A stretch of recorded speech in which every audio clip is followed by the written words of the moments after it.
अस्सलाम वालेकुम एवरीवन, कैसे हैं आप सब लोग। आई होप आप लोग सब खैरियत से होंगे और ठीक ठाक होंगे। तो ये मेरा वीकेंड का व्लॉग है और रात को मैंने दही जमाने के लिए रखा था। तो फिर सुबह सबसे पहले मैं किचन में आई क्योंकि मुझे था कि मैं भूल ना जाऊं कि ओवन के अंदर दही रखा हुआ है और ख़राब ना हो जाए। तो बस सुबह सबसे पहले आके मैंने दही चेक करा कि कैसा जमा है। ये मैंने सेकंड टाइम जमाया। फ़र्स्ट टाइम मैंने पहले देखा कि मैं जमा के देखूं कि भाई जमता भी है कि नहीं, क्योंकि मुझे काफ़ी अर्सा हो गया जमाए हुए। यहाँ पर जो पाकिस्तान में मलाई वाला दही आता है तो वो तो मेरे बच्चे बिल्कुल भी नहीं खा रहे थे, उनको मज़ा नहीं आ रहा था उसमें। तो फिर मेरी सिस्टर भी घर में जमा रही थी दही, तो फिर मैंने उनसे थोड़ी सी और रेसिपी पूछ कर फिर जो है मैंने जमा लिया था। अभी मैंने इसको फ्रिज में रख दिया। थोड़ी देर के बाद यहाँ पर आयज़ा भी सोकर उठ गई थी और मेरे साथ किचन में ही स्लैब पर बैठी हुई थी और अपनी स्टोरीज़ जो है सुना रही थी, अपने स्कूल की स्टोरीज़। उनकी कोई ना कोई उनको याद आ जाती है तो मुझे सुनाती रहती हैं। और साथ साथ मैं उससे पूछ रही थी कि ब्रेकफास्ट में क्या लेना पसंद करेंगी। तो बस उसे फ्रेश मिल्क चाहिए था। तो जब शुरू में मैं आती थी पाकिस्तान, तो हम लोग यहाँ पाकिस्तान आकर अलमराई लेते थे क्योंकि बच्चों को यहाँ के दूध के टेस्ट जो हैं वो बिल्कुल समझ में नहीं आते थे और बच्चे बिल्कुल यहाँ का दूध नहीं पीते थे। तो मुझे बड़ी फ़िक्र रहती थी कि जब मैं फ़ाइनल आ रही थी तो मुझे यही था कि अब बच्चे किस तरह स्कूल जाते हुए दूध लिया करेंगे, क्योंकि मेरा एक रूटीन है कि मैं स्कूल जाने से पहले बच्चों को एक कप दूध ज़रूर देती हूँ। तो यहाँ जब आई तो पता चला डे फ्रेश वालों का जो है वो फ्रेश मिल्क उन्होंने निकाला है, जो कि बिल्कुल ही टेस्ट ऐसा है जैसे बाहर हम लोग जो फ्रेश मिल्क ख़रीदते हैं बिल्कुल उस जैसा है। तो बस फिर मैंने पहले एक बॉटल ली और फिर इसको ट्राई करा। तो अल्हम्दुलिल्लाह बच्चों को पसंद आ गया और इसकी एक्सपायरी डेट भी बिल्कुल 3 से 4 दिन की ही होती है। बस थोड़ी सी मुश्किल इस चीज़ में होती है कि इन्होंने सिर्फ 1 लीटर की बॉटल उनकी आती है। इससे बड़ी बॉटल नहीं होती, तो हर दूसरे दिन या तीसरे दिन जो है मुझे मंगवाना पड़ता है।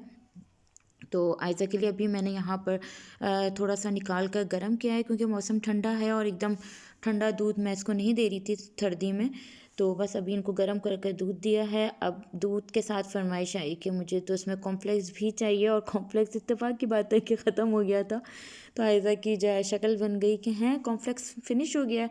लेकिन मैंने कहा कि लाओ मैं कप में डाल देती हूँ, तो उसमें ही नहीं चाहिए था, लेना बाउल में ही था।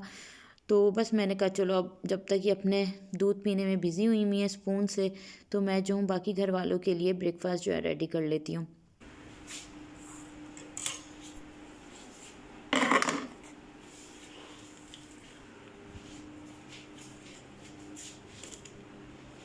अभी मैं दोबारा किचन में आ गई थी क्योंकि अपने लिए भी नाश्ता बना रही थी और बच्चों के लिए भी। तो बच्चे क्योंकि रोज़ स्कूल जाते हुए ऑमलेट और हाफ़ फ्राई एग ही खा कर जाते हैं, तो उनका कोई मूड नहीं था वीकेंड पे भी एग्स खाने का। तो उन लोग के लिए मैंने सॉसेजेस बॉईल कर लिए थे। साथ यहाँ पर बन रही थी हमारे लिए चाय। और सर्दी के मौसम में इस टाइम चूल्हे के सामने खड़ा होना इतना अच्छा लग रहा था, वरना गर्मियों में तो दिल चाहता है कि चूल्हे के पास से आप भाग जाएं। लेकिन चाय इस टाइम अच्छी लग रही थी और जो भाप इसमें से निकल रही थी उसका भी बड़ा मज़ा आ रहा था। तो चलें, यहाँ पर मैं रेडी कर रही हूँ अपना ब्रेकफास्ट। यहाँ पर बनेंगे आमलेट। तो बस इसी तरह करते करते वीकेंड भी आता है और तेज़ी में गुजर जाता है।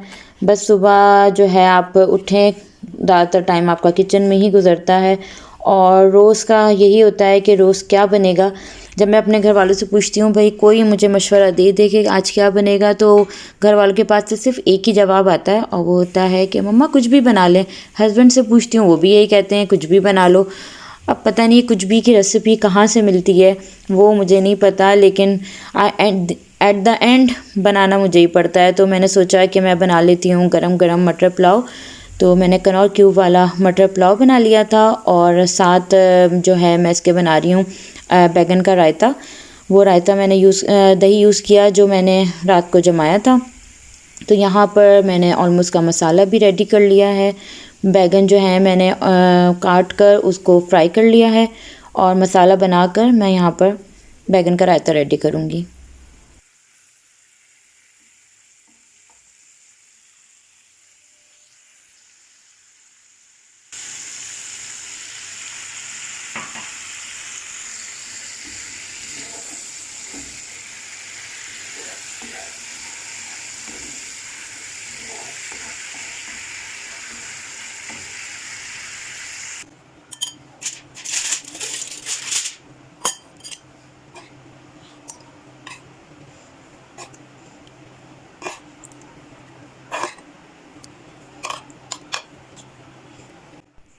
यहाँ पर डिश में पहले मैंने दही डाल दिया है।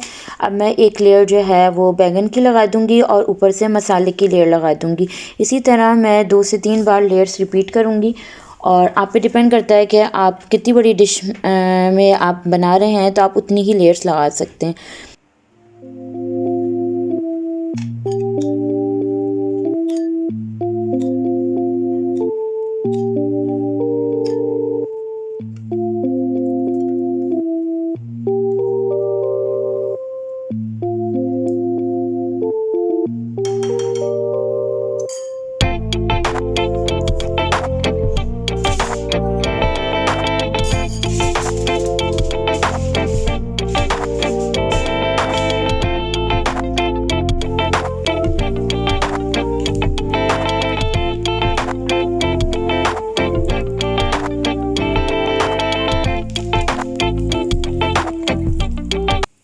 एंड में इस पर मैंने ज़ीरा, लहसुन, साबुत लाल मिर्च और कड़ी पत्ते का जो है वो भगाड़ लगा दिया था। आप चाहें तो आप खाली ज़ीरे का और साबुत लाल मिर्च का भी भगाड़ दे सकते हैं, ये आप पे डिपेंड करता है।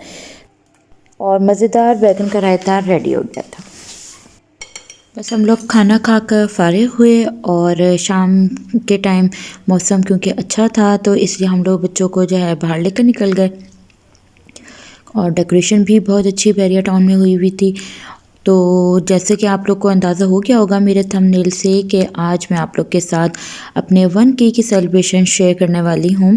तो उसके लिए भी हम लोग को केक लेना था, तो हम लोग आ गए थे यहाँ पर कबाबचीज़ बेकर्स पे। ये यहाँ पर बैरिया टाउन में जो है ओपन हुई है बेकरी और यहाँ पर बहुत अच्छी फ़्रेश चीज़ें मिलती हैं। तो हम लोगों ने सोचा कि इस बार हम लोग यहाँ से केक लें। वैसे तो पाई इन द स्काई भी है, वहाँ के केक भी बहुत अच्छे होते हैं, लेकिन इस बार हमने कहा चलो फ़र्स्ट टाइम हम यहाँ का केक ट्राई करते हैं। और आयज़ा बहुत ज़्यादा एक्साइटेड थी कि पहले तो हम उनकी चॉइस का केक लेने वाले थे और फिर वो इस शॉप को देखकर बहुत ज़्यादा एक्साइटेड हो गई कि यहाँ पर उसको काफ़ी चीज़ें नज़र आई। तो मैंने सोचा चलो अब यहाँ आएँ तो और चीज़ें भी ले लेती हूँ। यहाँ पर मैं पहले आई थी तो मैंने यहाँ से मिनी बन्स और क्रोसेंट्स वगैरह लिए थे, लेकिन अभी मुझे बिल्कुल नज़र नहीं आ रहे थे, आई थिंक ख़त्म हो गए थे। तो यहाँ से भी मैंने कुछ नहीं लिया। ये यहाँ पर कुछ मीठे बन रखे हुए थे लेकिन वो मुझे लेने नहीं थे। और काफ़ी अच्छी फ़्रेश सारी चीज़ें रखी हुई थी।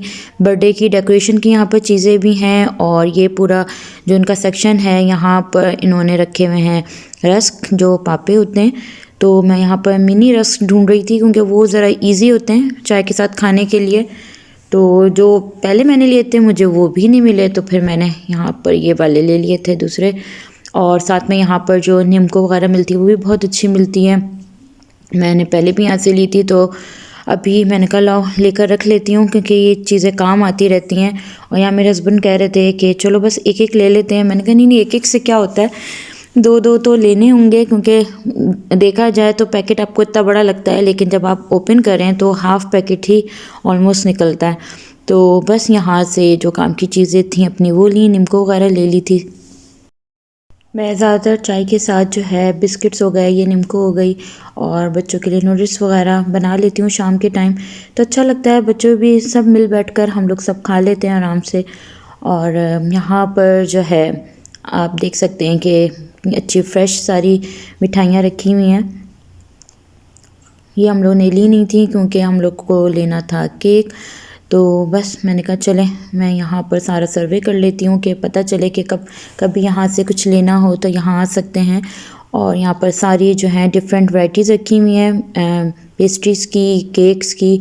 और बच्चे आयज़ा से कह रहे थे, अयान कह रहा था कि ओरियो केक ले लेते हैं, बच्चियाँ कह रही थी कि चीज़ केक ले लेते हैं, लेकिन आयज़ा ने लेना वही था जो उनका दिल चाह रहा था। तो चले मैं आगे जाकर आपको ज़रूर दिखाऊंगी कि उसने कौन सा केक लिया है जो कि उसका बहुत ज़्यादा फेवरेट है। तो हर चीज़ बहुत अच्छी फ़्रेश नज़र आ रही है यहाँ पर। और हम लोगों ने काफ़ी बार ट्राई करा है, मैंने अम्मी अब्बू के घर पे भी यहाँ के केक्स खाए हैं, बहुत अच्छे और फ्रेश होते हैं। तो अगर आप लोग बहरिया में रहते हैं तो आप यहाँ के केक ज़रूर ट्राई करिएगा, बहुत मज़ेदार फ्लेवर्स हैं यहाँ पर केक्स के। आयज़ा माशाल्लाह से आज बहुत ज़्यादा खुश थी। और वैसे भी उसको बर्थडे केक हो या वैसे भी केक कट करना हो तो उसको बहुत ज़्यादा इसको एंजॉय करती है ऐसे मोमेंट्स को आयज़ा। तो तो हम लोग उसकी ये ख्वाहिश, एक छोटी सी तो ख्वाहिश है, तो वो हमेशा उसकी पूरी करते हैं। बल्कि मैं अपने घर भी जाऊँ तो सब लोग जो हैं इसी से ही केक कट करवाते हैं, क्योंकि इनकी एक्साइटमेंट ही अलग होती है। और फाइनली केक घर पर आ गया था और हम सब फैमिली मेम्बर्स बहुत ज़्यादा खुश थे इस दिन। और मेरा ये जो मुश्किल वक्त था, जो मुश्किल सफ़र था, वो आप व्यूअर्स की सपोर्ट के बग़ैर बिल्कुल ही नामुमकिन था। और आज इस खुशी के मौके पर मैं अपने सारे व्यूअर्स को बहुत ज़्यादा थैंक यू बोलना चाहूँगी कि जितना भी बल्कि मैं थैंक यू बोलूँ वो कम होगा, क्योंकि आज हमारे 1K सिर्फ आप लोगों की वजह से मुमकिन हुए हैं। और ना सिर्फ ये कि 1K मेरे हो गए, बल्कि अल्हम्दुलिल्लाह मेरा चैनल भी मोनेटाइज हो गया है। और प्लीज़ मुझे इसी तरह सपोर्ट करते रहें, दुआओं में याद रखें। और अगर आप लोग मेरे चैनल पे न्यू हैं तो प्लीज़ सब्सक्राइब ज़रूर करिए। अभी जो है ये स्ट्रगल ख़त्म नहीं हुई है, अभी मुझे और ज़्यादा मेहनत भी करनी है और आप लोग के साथ की बहुत ज़्यादा ज़रूरत है। तो प्लीज़ मेरा साथ इसी तरह देते रहें और मेरे व्यूज़ को बढ़ाते जाइए। आप लोग के बग़ैर यहाँ तक पहुँचना बिल्कुल ही नामुमकिन था। और मेरे इस सफ़र में मेरे हस्बैंड ने और मेरे बच्चों ने मेरा बहुत ज़्यादा साथ दिया है। मैं जब भी डिसहार्ट हुई हूँ तो मेरे बच्चों ने हमेशा मुझे मोटिवेट किया है और हमेशा मेरा साथ दिया है, और उनकी पूरी सपोर्ट मेरे साथ रही है और आप लोग का साथ मेरे साथ रहा है। Happy birthday to me! Thank you everyone for your support. We got 1K subscribers and I hope we get more subscribers soon. Please subscribe the channel and like the videos.